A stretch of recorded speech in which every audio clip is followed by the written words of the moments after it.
right, so we are going to talk about Stephen Bartlett's insane YouTube process where he gets millions of views per video. So, Neil, do you know who this is? I do not. Okay, so have you heard of Diary of a CEO before? No. Okay, so Neil, that's okay. I like to watch these things. Neil doesn't really like to watch these things. He's got better things to do. But here, so take a look. Kids and a family. I don't have. Yeah, exactly. Like I said, better things to do. So this is Diary of a CEO over here. This is Stephen Bartlett. He has about 4 million subs on YouTube. And you can see he did this Jordan Peterson interview 2 days ago. It's already got 400,000 views. And he did another one 5 days ago, 695K views, right?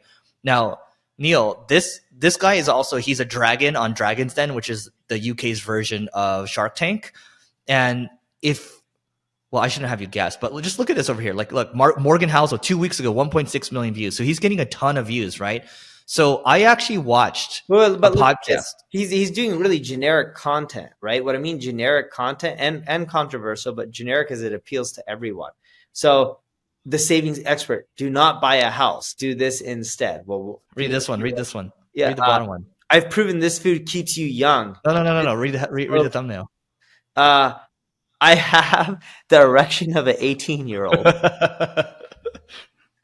Right? So, anyway.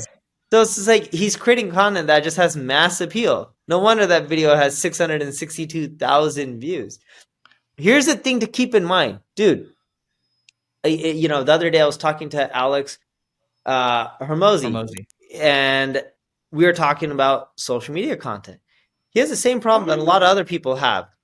Great size following, the type of leads and the type of business that are hitting him up from his audience isn't ideally what he's looking for. And a lot of that happens because when you create content that's mass appeal, it's hard to drive revenue from it.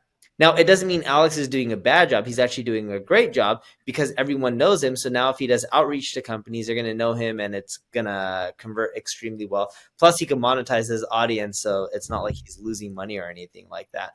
But when you create generic content, it's harder to monetize. When you create content around a specific vertical, I create very specific content to marketing, not marketing for startups, marketing for larger corporations. And what I found is I don't get the amount of views, but the monetization from a visitor or someone viewing the content to a conversion into a customer is much better than if I created generic content that just appealed to the masses and got tons of views. All right. So still, we're going to give you part of the process that Stephen Bartlett has. And one thing is, I don't know if you know this, well, you probably don't because you haven't seen this thing, but he tests over 100 thumbnails and headlines per video. It's a lot of testing, right? And so that's one piece. And I'm not saying everyone should do this. We're just saying, hey, this is part of his process. The other thing, which I learned was that in the very beginning, he was spending a lot of money to drive views. And so the way he would do this is he would get like let's say four title sponsors. So it's like this podcast is sponsored by Pepsi, for example. They might pay him $500,000, right? So you get four of them for $500,000. That's $2 million. He would take that $2 million and dump it all into ads to get the views going in the early days, right? And then supposedly one thing that he does is that, and this is his team doing it, they will then find a community of people that are engaging and viewing the videos. They'll always try to blast those people hard when a video comes out, and so the video gets a lot of play in the beginning, right? And usually when YouTube sees as a signal where there's a lot of views coming in the initial first 24 hours or even faster than that, and they're also pushing views from perhaps a paid standpoint, that video is usually going to do better, right? And now he doesn't need to do it anymore because he has the reach, but that's how he got it jump started, because this guy seemingly came out of nowhere. He had like one of UK's largest social media agencies, and then he decided to do this podcasting, and he really has been rising quite a bit in the last couple of years. Yeah, and he's done a really good job. I think it's great branding. Dude, if you can create mass content that appeals, if you can create content at a regular frequency that appeals to the masses and is controversial, like don't buy a home, do this instead, you're going to end up getting a lot of views. Yep. And then, by the way, we were talking about Sam Sulek a couple episodes ago. So this guy, Diary of a CEO, 25 million views in the last 30 days. So Sam Sulek got more than him. But only 7 videos published, right? Because there's a long form podcast, and then 330,000 subscribers, new subscribers. Wait, So Sam anyway, Sulek got more than him in the yeah, last. Sam Sulek got more views.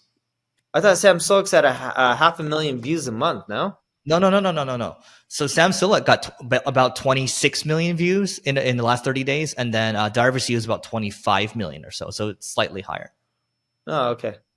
Yeah. Well, the interesting thing is Sam Sulek's videos are all about Sam Sulek. The Diver CEO one, it's like the interviews. So it's a little different. If you want to build brand affinity, you might go the Sam Sulek model. And one of you that's listening right now, if you got something really interesting, you're a bodybuilder, go and do it and tell us how this goes in the next 2 years or so. Just copy that formula and say you learned it from marketing school. So that is it for today. Hope you enjoyed this episode. Please don't forget to rate, review, subscribe. Check out this video over here, and we'll see you tomorrow.